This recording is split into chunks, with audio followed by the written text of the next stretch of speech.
Very sincere thanks to agriinformation.com, and time to time I should thank agriinformation.com. Both I am getting the opportunity to brush up my knowledge and update it, and at the same time we should also put topics of current interest and then how people are going to take care, because many of the issues in agriculture, already the farmers may be using it, or the practitioners don't know, the animal husbandry people don't know, and then obviously, when you feed the animals and pets, especially, recently we had this Mahalaya Amavasya, and then many people are in the habit of feeding the cows. There are so many such practices, both in the different religions as well. So today, very quickly, I am going to sum up and then talk to you about ethno-veterinary practices in animal care. So, how are animals treated? See, just like, in the humans, you treat them with allopathy, you may have Ayurveda, you may have Unani medicine, you may have Siddha medicine. So many things are already available. And today if you see all this medical counseling, NEET exam, people go to BAMS. BAMS is nothing but Bachelor of Ayurveda and Master of Surgery or whatever. So you have MBBS, similarly Bachelor of Medicine, Bachelor of Surgery. Okay, then you have people going into Unani medicine, Siddha and so on.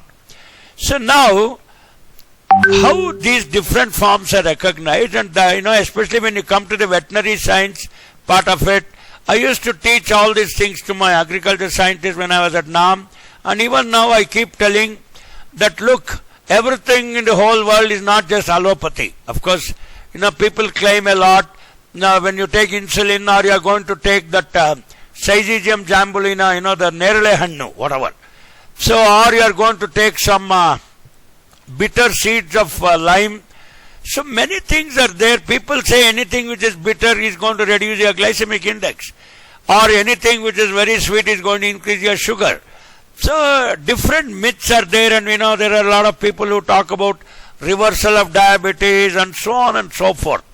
So all these things, especially in the animals, how are the animals going to take care, or whether the animals have a PhD in veterinary and then they are able to select the different plants. You see the browsing behavior of the goats, the ruminants, the cattle and the cow. So I don't know who gave a PhD to the cow in Indian Veterinary Research Institute. So they browse very selectively. They don't eat all the plants. And of course, when you go with all this plastic pollution, so a lot of cattle eat away all this plastic, a lot of bloat occurs, and the animals have also died. So many issues are there. We'll quickly flag off.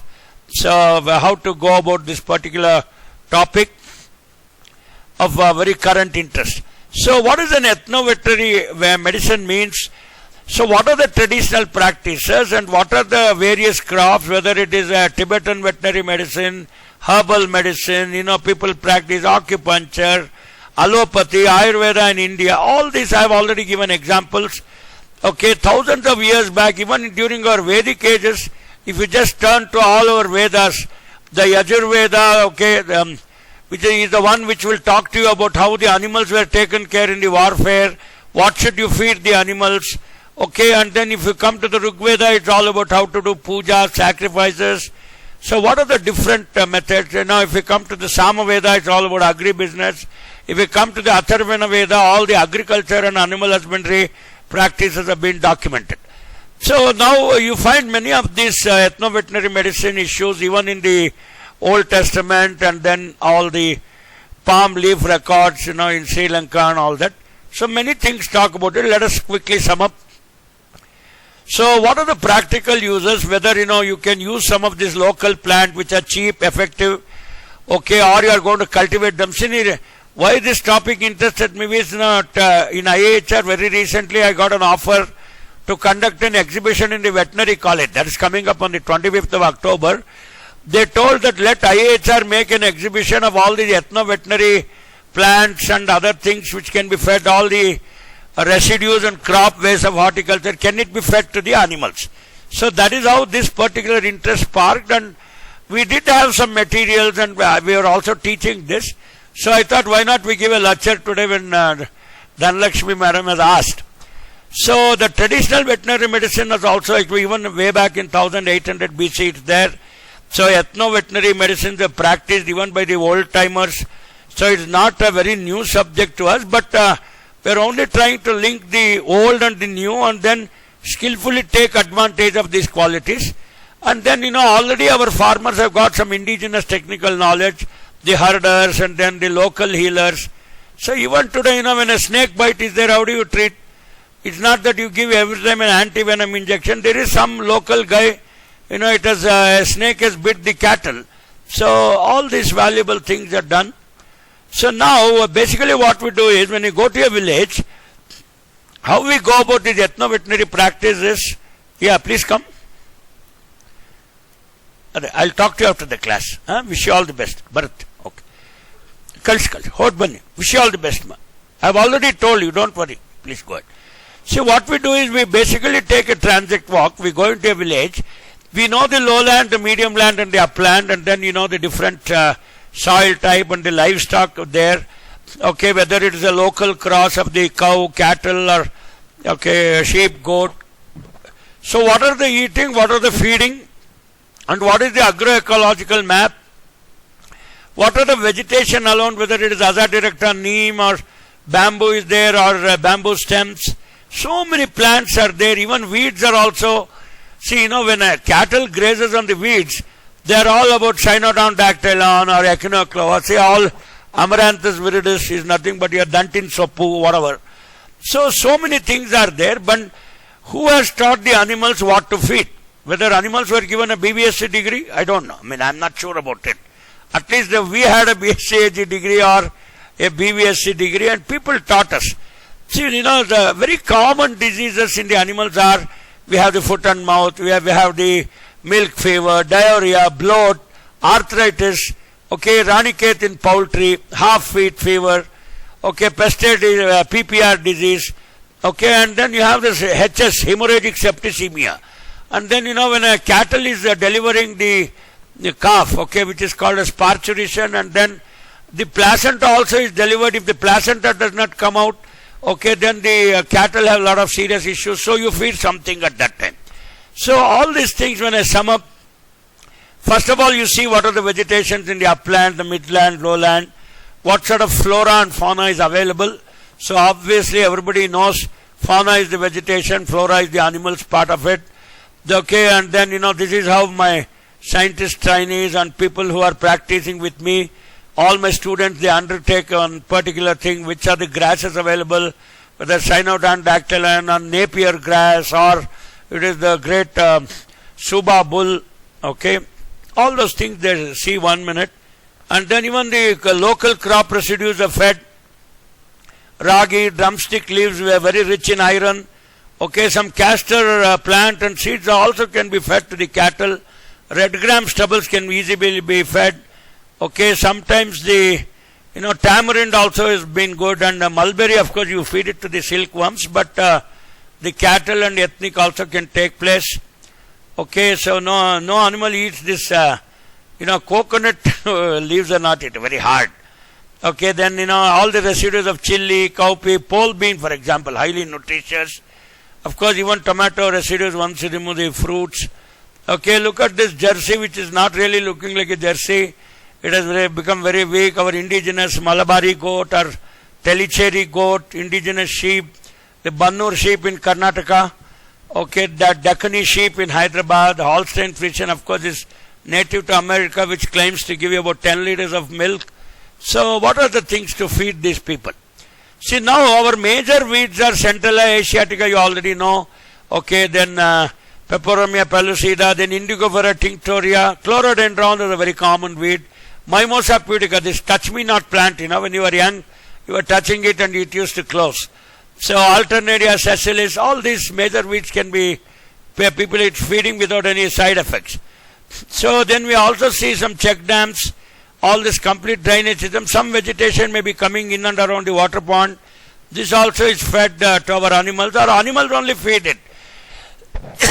See, there are two types of grazing. My IGFR, Indian Grassland Forage Research Institute, they call it as the FRG. FRG means free range grazing.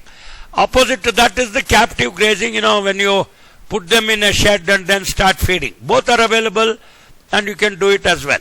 But now the $1 million question is, how did my cattle know that which to feed? No, especially cows are very sensitive. That to the Indian cows are damn sensitive. See, you do one thing. I was asking my people. You take some meat or flesh and put it in front of the cow. It will never eat. So therefore we say cow is a very supreme animal. It is a non-vegetarian or a vegetarian. See, fantastic. See, human beings are, you put both, because human being is both, he's called omnivorous. He can eat anything. He's both herbivorous and carnivorous. But in case of the cattle, they are only herbivorous. Please understand. So now what we do is, because now it is all the jamana of intensive agriculture, lot of pollution, soil degradation, groundwater depth. So there are So in order to have a better resource flow, we diversify our agri and many residues may come here and there. So we write an agroecology map. So which are the various flora and fauna available there for the cattle to feed. Whether, only this feed in and around is enough for the local cattle, or suppose you are doing very intense dairy, you will have to feed them with a lot of concentrates and cakes.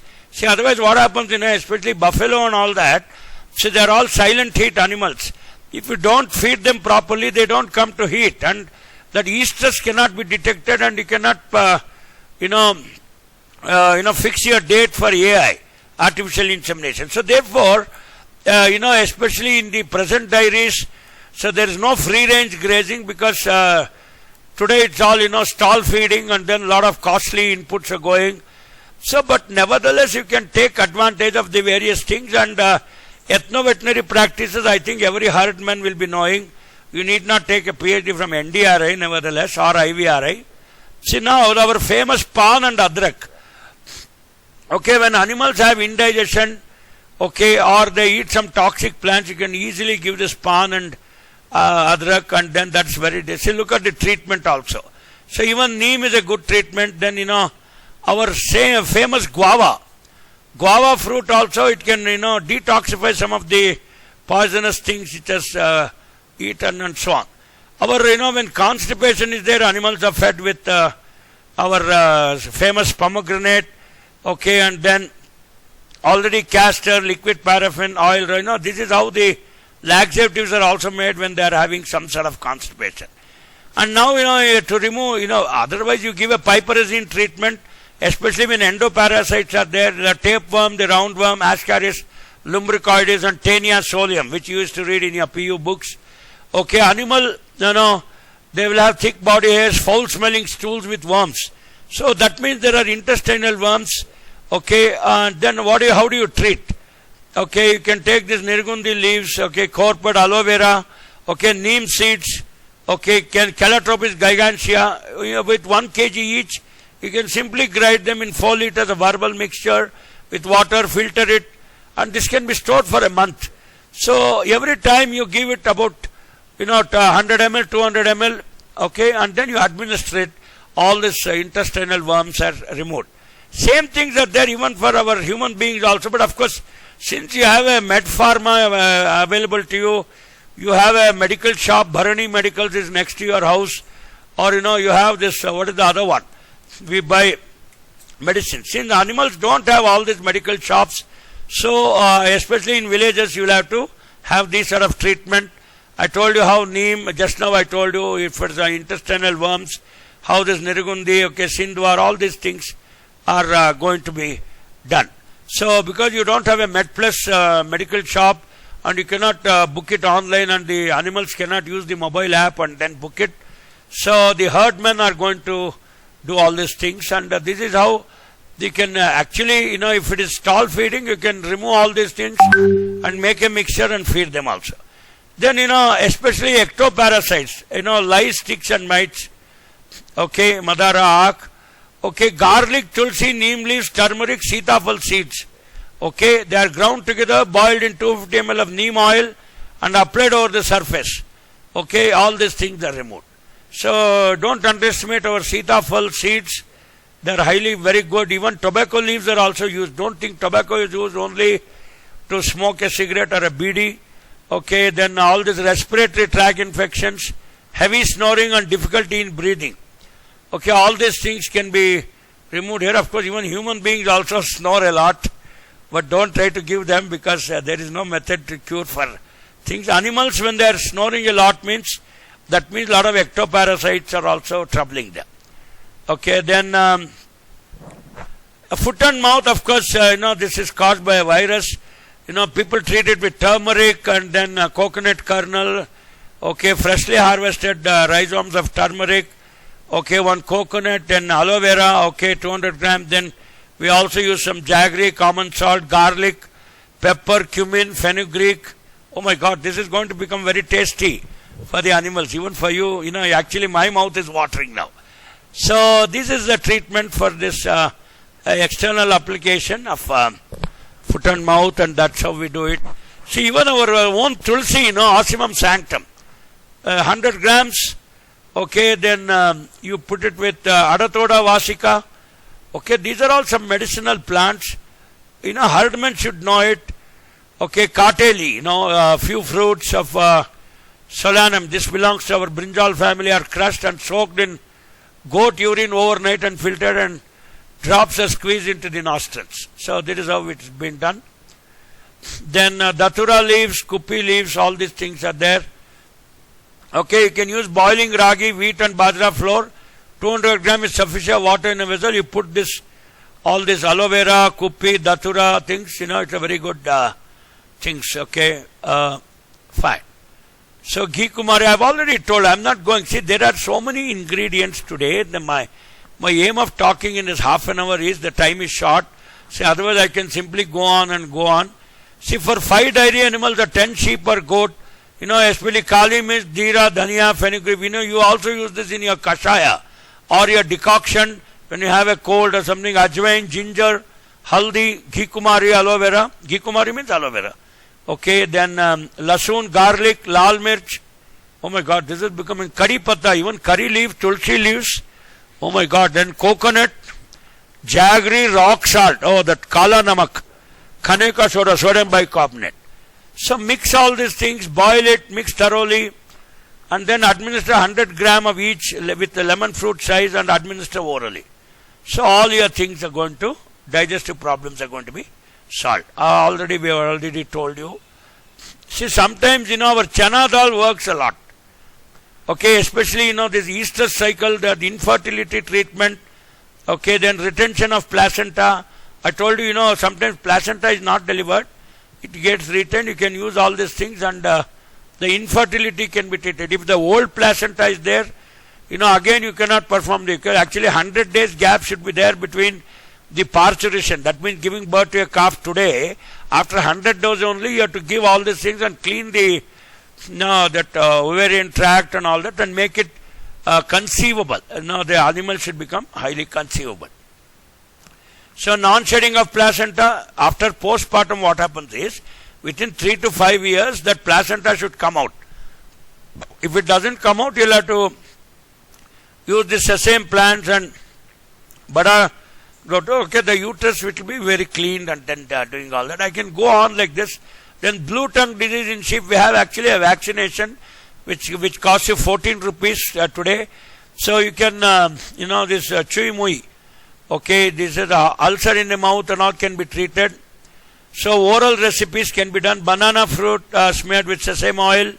Half a liter of oil with 20 bananas are sufficient to treat 20 sheep.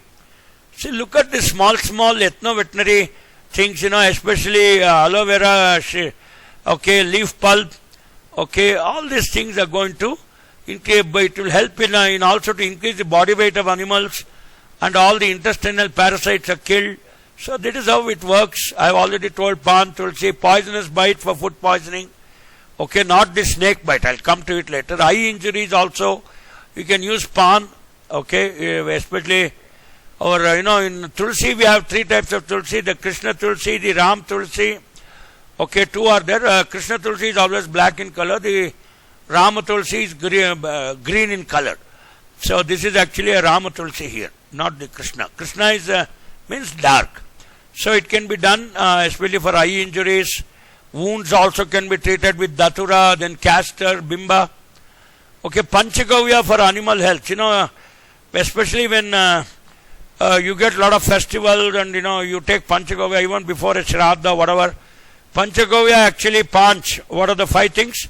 It is cow urine and a little bit of cow dung. Okay, 2. And then we have milk, curd, and a little bit of I think sugar. 5 elements are added. And early morning it is given. Especially when we do is Upakarma. That means our thread changing ceremony when we do it. So your body is going to be cleaned with this Panchagavya. Recently when all that Laddu events happened in Tirupati, all the Shuddhikarana, all the purification was done using the Panchagavya. Even in animal water, I told you, dung, urine, milk, curd and ghee, not sugar.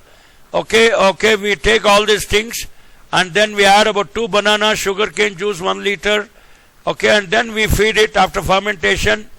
Oh my God, animal health will be fantastic. Even you try it, we can even, humans can try. See, otherwise, you take all that Isabgol and all that, if you have some constipation. So Isabgol, I was there in one Isabgol factory very near Mandsaur in Rajasthan on the way to Jaipur. So Isabgol, when it's taken hot, will become a laxative. When it is taken in a cold form, it will avoid your loose motion. It will stop. So Isabgol can have to this one, and similarly I am coming to Isabgol. So milk fever or calcium deficiencies also can be done. Okay, especially when the blood calcium level generally within 48 hours of calming, lot of calcium is lost. So you will have to somewhere give this thing. Okay. So while taking upper layer of water, add equal quantity of fresh water. Okay, change all these things. Okay, due to calcium deficiency. Poultry diseases, Ranikhet, also the affected chicken are removed and kept separately. Okay, diarrhea, excreta is watery. Okay, all these things are there. Leaves of Pergulia damia, 20 grams. Okay, it's also called Wutan. Kirayat is under, Andrographis paniculata, 20 gram of turmeric, our basic thing. All these things are chopped together, fed to the other poultry.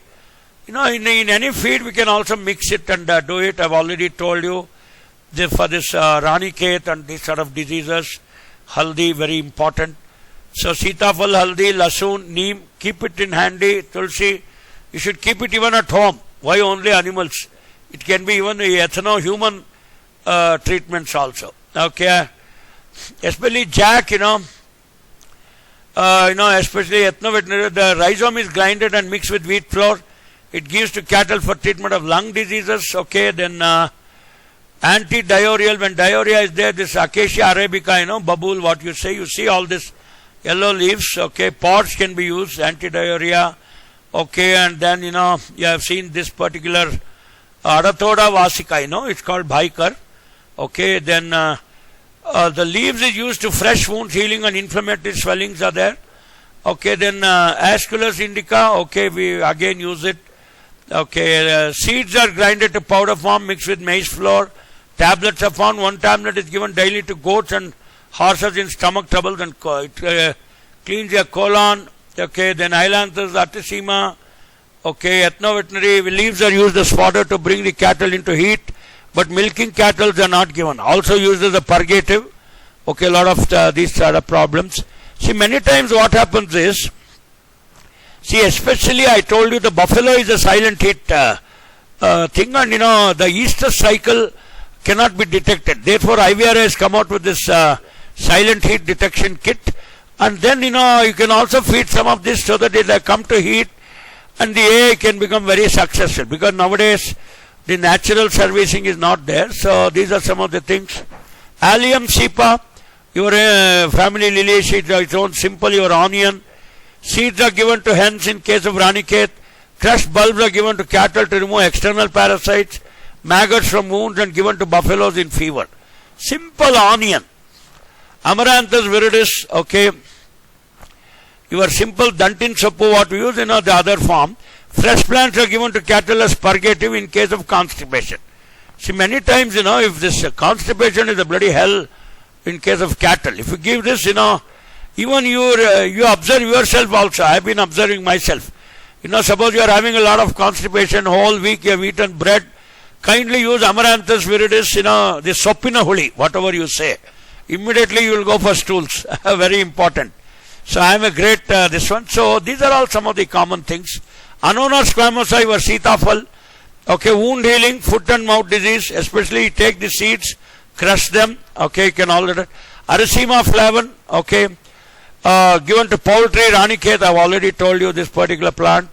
Then Artemisia maritima. Okay, the flowering heads and young branches are given for expelling roundworms, especially Ascaris lumbricoides and Taenia solium.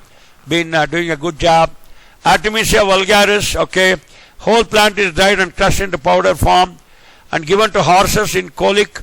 Dried leaves are given as ant helmintic. That means ant helminting is nothing but the Taenia solium. The tapeworm is also going to be released.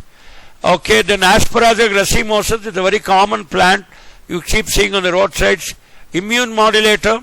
Okay, it's very important. It can be cultivated or it can be even grown as it is available. All that your herdman has to do is go and collect it.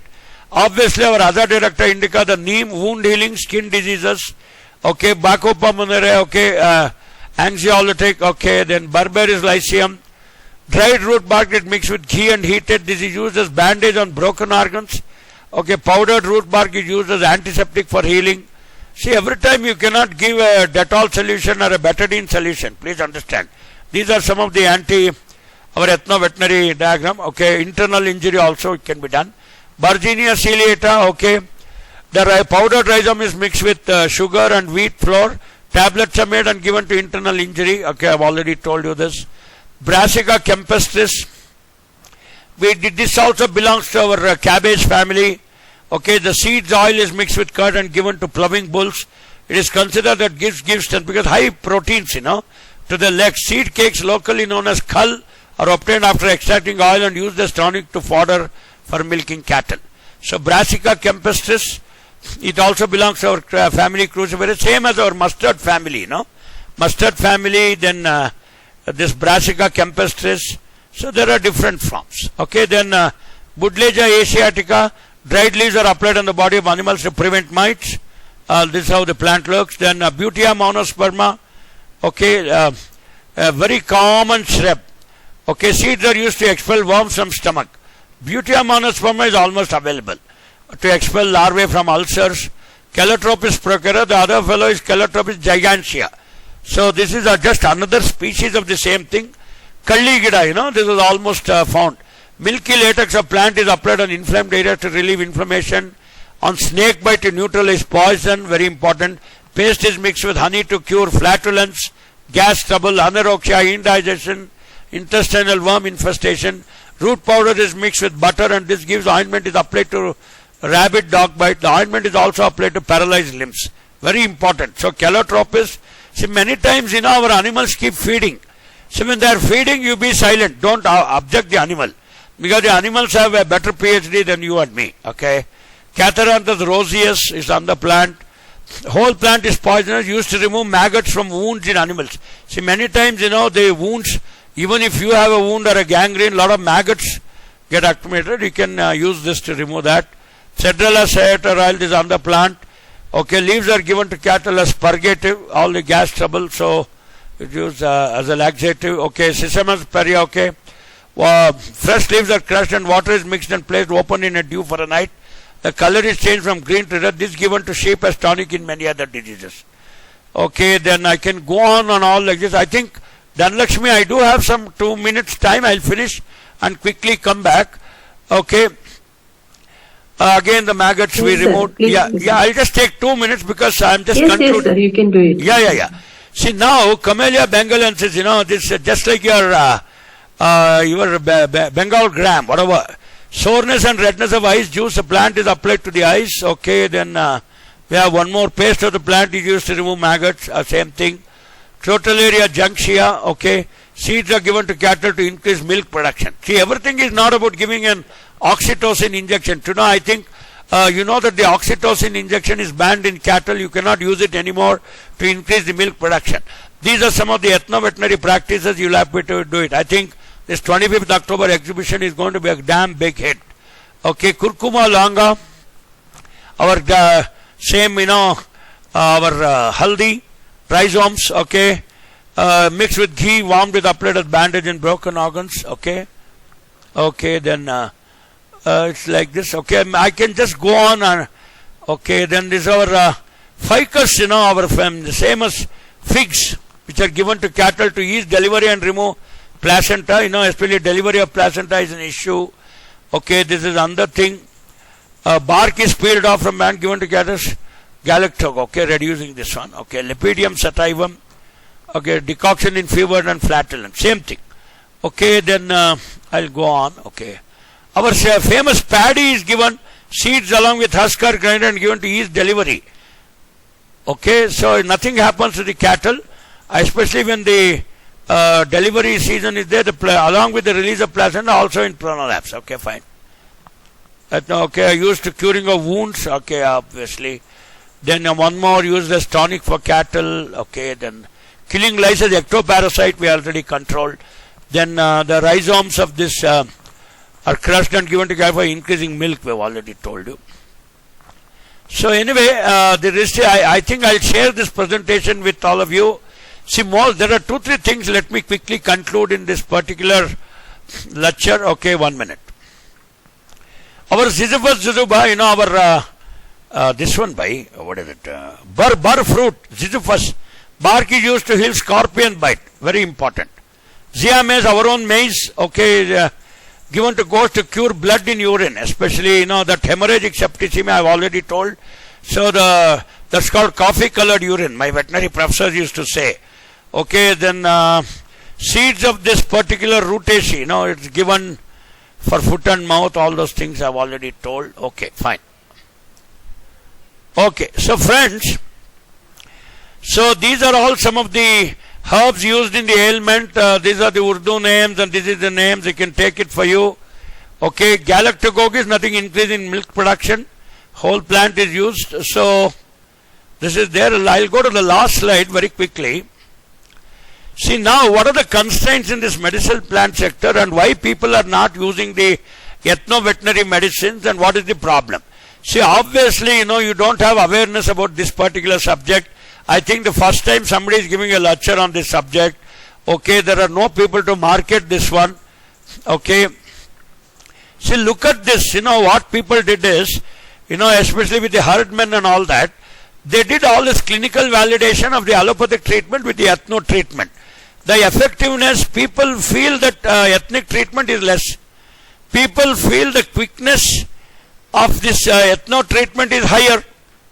Side effects are not there in case side effects are more in ethno treatment because without awareness, if we give a treatment, it can be harmful. Ease in preparation. So they are told that 6, that means the clinical validation to prepare a ethnic preparation with neem or whatever, it's quite difficult. Availability, definitely it's available provided you search. Whereas allopathic treatment, they have given less score. So that's a perception. Cost effectiveness, definitely it is highly cost effective.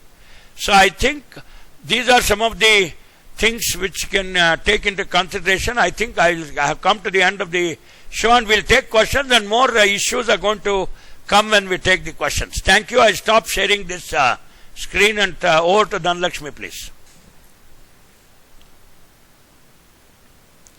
Thank you very much, sir, for an informative presentation. I will take up the questions now. Yeah. The first question is, what are some common ethno-veterinary practices used by indigenous community for the treatment of livestock ailments? See, normally this neem is available. Okay, aloe vera is still not so popular. Neem is available. These anona seeds are available. And then, I told you the other 2-3 plants. And, they are all, for anything they feed neem. For anything they crush the powder of anona seeds and give it. These are the very common which our farmers know. But when you go in the advanced ethno-veterinary practices, a little bit of this knowledge is required. And see, today, when we conduct a PRA exercise, when we write the agroecology map, we do train people, but very importantly, our animal husbandry practitioners, our veterinary officers, they have also been training along with this Gopal Mitra to our farmers and all that. It's been absolutely a brilliant exercise. So it is not difficult. See now, for example, earlier, when you have a headache, you take a paracetamol. Okay, when you have, loose motion, you take Dipendal. Okay, when you have vomiting, you take Domfera. So these are all the allopathic combinations which we are aware. Similarly, nowadays, Tulsi is kept in everybody's house. For everything there is a neem extract or there is some lehia. So, like that, even in the ethnoveterinary also, neem, Annona squamosa, then cow urine. See, some of these things are kept, even honey, gur. Nowadays, aloe vera has come in a very big way as a ailment treatment. I have showed you in this slide. So, these are the very, very common things. And for everything, see, it is not even worthwhile to visit a doctor, take your animal. See, suppose, when you are having this silent heat, I have seen in all the villages, they make the buffalo, walk about 4 or 5 kilometers. Okay, then the AI is performed and then they come back. Just a minute, I am having a call. One. Hello? Sir, बोलिए sir. बोलिए. 421 है sir, वो बैठा है, मैं बुलाता हूँ. अरे वेणुगोपालन के लिए अर्जेंट पीएम कांटेक्ट ಮಾಡಬೇಕು. Yeah, that's it. Yeah, you can unmute me, madam. Yeah, we can continue. Yes, sir, please proceed. Yeah, so therefore, what I am saying is, what is required is not that we don't have the knowledge or we don't have the validated information. We have the validated information, but it has to be publicized. We have to create awareness, spread the information among our herdmen, our animal husbandry practitioners, and those who are looking at this how to solve the repeat breeding problem, the hemorrhagic septicemia, the foot and mouth disease, very, very common ailment, ranicate disease in case of poultry, okay, blue tongue disease in case of sheep and goat. So all these things, I think it's not out of place. Okay. Which regions or communities are most known for their reliance on ethnoveterinary practices for animal health? Yeah, see, I can tell you, especially the African tribes. I happened to be in Ghana for some time. I was a young boy at that time. I see most of this tribal population have this indigenous knowledge, both whether it is India or you go to the northeast, our Andaman Nicobar tribes and our Ooty and that sort of region.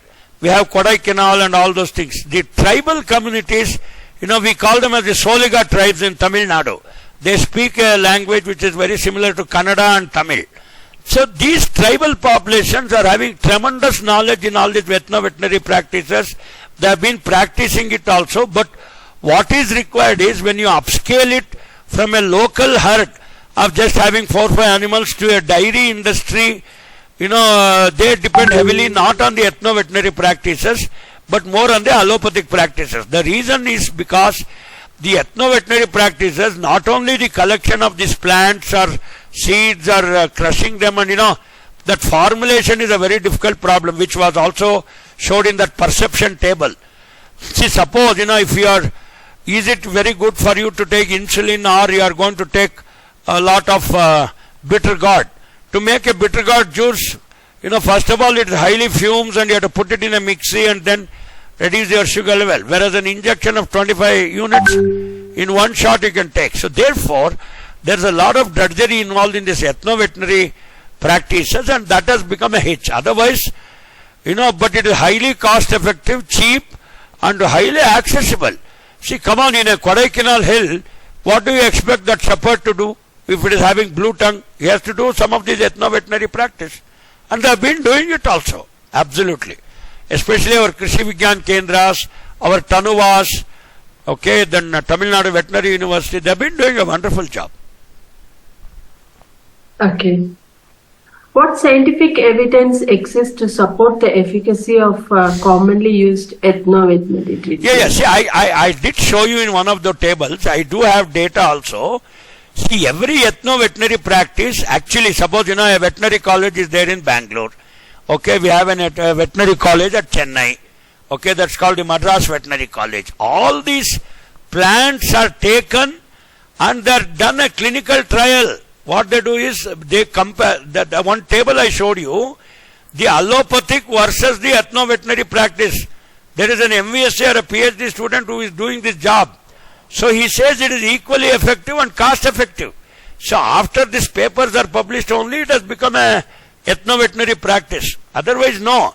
See, suppose a new plant comes. See, I told you our same Amaranthus viridis is there. See, Amaranthus viridis already research exists. That means your dantin sappu. See, whenever you are having constipation, even at home, suppose, people have eaten a lot of bread, sandwich, they are unable to pass their stools properly. Simply go and tell your mother or your wife or someone, come on, tomorrow we will have a lot of dantin sappu. That ends the matter. So all your intestine is just cleaned off. So like that, many things can be validated in the lab or in a clinical trial or at home or by personal practice or by farmer's practice, and then definitely it has become the order of the day in the particular community. That's how it works. Okay. What are the main challenges in the documentation and preservation of traditional ethno-veterinary knowledge? Yeah, see, the challenge is, there are, one of my students, Dr. Venkat Kumar, got a Jawaharlal Nehru Award. So what he did was 674 practices he has documented as an ITK, that means indigenous technical knowledge, which is existing in the communes of the 6,48,000 villages. So similarly, people have done study on all the ethno-veterinary practices, what are the various practices, and they have documented. They have also validated. But now, see, for example, if the Kodaikanal tribe knows the use of Amaranthus viridis, for example, the same thing is not known by the Adilabad tribe. So the Adilabad tribe may have a different ethno-veterinary practice. So now our challenge is, as you rightly asked, how to spread all these validated knowledge which has occurred in the entire country to each other. Maybe, you can have already there are some web portals, ITK is already listed, but popularizing these ethno-veterinary practices has to be done by the extension system in an organized and in a very official way. Till then, such that this knowledge will be relegated only to hits and pockets of Kodaikanal, Ooty, and these sort of things. I think the more of, just like we have a National Science Day, okay, we have it on February 28, whatever, like that you have to popularize many of these ethno-veterinary practices through an official mechanism of the veterinary college or the IVRA or the extension system. That's how it works. Okay. Are there any risks or limitations associated with using ethno-veterinary practices without proper training or scientific validation? Yeah. See, now there are two levels of doing it. One is the local community who has about 2 buffaloes and 3 cows or 4 or 5 cattle. See, he or she can experiment it because there is not much risk involved for him. But definitely if you take a dairy man or a dairy herd, okay, in Bhavani Sagar who has got about 200 cattle, and he should not risk himself at a single shot. Slowly he should use these ethno-veterinary practices, and at the same time, okay, he should be very, very careful and cautious in applying all these things because it should not affect his production at large. Okay. What steps can be taken to protect and preserve traditional ethno-veterinary practices knowledge for future generations? Yes, see, already the documents are made, and then even veterinary colleges, IVRA, ICR. There's a recently there will be an exhibition on October 25th in this veterinary college, Bangalore. Dr. N.K.S. Gowda has called us, and for him only we have developed all this material. And they are also publicizing many of these issues. And that is how the popularization of the ethno-veterinary practices are going on. In fact, this time I put 2 of my scientists, one Dr. Ramya and Atikullah, to conduct this exhibition. We are also exploring whether this horticulture waste can also be used in this ethno-veterinary to feed them, or delivery of placenta, treatment of hemorrhagic septicemia, foot and mouth disease, bloat, tympani, parturition, and so on. Okay, thank you very much, sir. We have now completed the round of questions. On behalf of agricultureinformation.com, we like to thank Dr. V.K. JAYARAGHAVENDRA Rao for the talk and for answering the questions. This meeting will now be closed. Okay, thank you. So nice of you.